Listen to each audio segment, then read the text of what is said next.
ಚಿಂತಾಮಣಿ ತಾಲೂಕಿನ ಯಸಗಲಹಳ್ಳಿ ಹಾಲು ಉತ್ಪಾದಕರ ಸಹಕಾರ ಸಂಘದ ಅಧ್ಯಕ್ಷ ಸ್ಥಾನಕ್ಕೆ ಬುಧವಾರ ಚುನಾವಣೆ ನಡೆದಿದ್ದು, ಅಧ್ಯಕ್ಷ ಸ್ಥಾನಕ್ಕೆ ರವಣಮ್ಮ ಹಾಗೂ ಮುನಿಲಕ್ಷ್ಮಮ್ಮ ಸ್ಪರ್ಧೆ ಮಾಡಿರುತ್ತಾರೆ. ಚುನಾವಣೆಯಲ್ಲಿ ಇಬ್ಬರಿಗೂ ತಲಾ 6 ಸಮಬಲದ ಮತಗಳು ಬಂದಿರುವ ಕಾರಣ ಚುನಾವಣಾಧಿಕಾರಿ ವಾಣಿಯವರು ಲಾಟರಿ ಮುಖಾಂತರ ಅಧ್ಯಕ್ಷರನ್ನು ಆಯ್ಕೆ ಮಾಡಿದ್ದು, ಲಾಟರಿಯಲ್ಲಿ ಅಧ್ಯಕ್ಷರಾಗಿ ರವಣಮ್ಮ ಆಯ್ಕೆಯಾಗಿದ್ದಾರೆ. ಲಾಟರಿ ಆಯ್ಕೆ ಪ್ರಕ್ರಿಯೆಯಲ್ಲಿ ಚುನಾವಣಾಧಿಕಾರಿ ಮೋಸ ಮಾಡಿದ್ದಾರೆ ಎಂದು ಮುನಿಲಕ್ಷ್ಮಮ್ಮ ಆರೋಪ ಮಾಡಿದ್ದು, ರವಣಮ್ಮ ಹೆಸರಿನ 3 ಚೀಟಿ ಹಾಕಿದ್ದು ನನ್ನ ಹೆಸರು ಇರುವ ಚೀಟಿ ಒಂದೇ ಹಾಕಿದ್ದಾರೆ. ಇದನ್ನು ನಾನು ಪ್ರಶ್ನೆ ಮಾಡಿದರೆ ಚುನಾವಣಾಧಿಕಾರಿ ನನಗೆ ಉತ್ತರ ಕೊಡದೆ ನಾಪತ್ತೆಯಾಗಿದ್ದಾರೆ ಎಂದು ಆರೋಪಿಸಿದರು.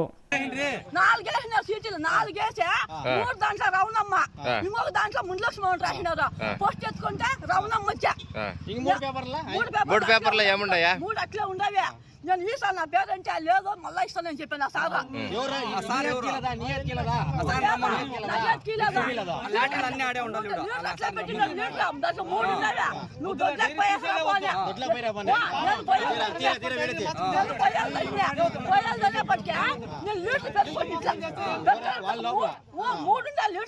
మూడు బాసుకుంటే ఆ మేడం ఇట్లా పెరుక్కుందే, బేబీ కూడా ఉంది ఇట్లా పెరుక్కుందే, రవణం చెతికిచ్చేసి 2 చూడ నా పేరు మాత్రం 1 పేరు రాసినారా, రవణం పేరు 3 పేర్లు రాసినారా.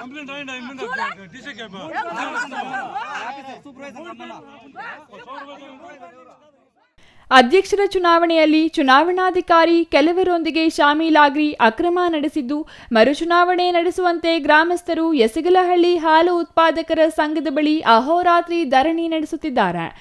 ಘಟನಾ ಸ್ಥಳದಲ್ಲಿ ಯಾವುದೇ ಅಹಿತಕರ ಘಟನೆಗಳು ನಡೆಯದಂತೆ ಕೆಂಚಾರ್ಲಹಳ್ಳಿ ಮತ್ತು ಬಟ್ಲಹಳ್ಳಿ ಠಾಣೆಯ circle inspector Narayanaswamy, Kencharlahalli PSI Shyamala, Batlahalli police ಠಾಣೆಯ ಸಿಬ್ಬಂದಿ ಮತ್ತು ಕೆಂಚಾರ್ಲಹಳ್ಳಿ ಠಾಣೆಯ ಸಿಬ್ಬಂದಿ ಸೂಕ್ತ ಬಂದೋಬಸ್ತ್ ನೀಡಿದ್ದಾರೆ.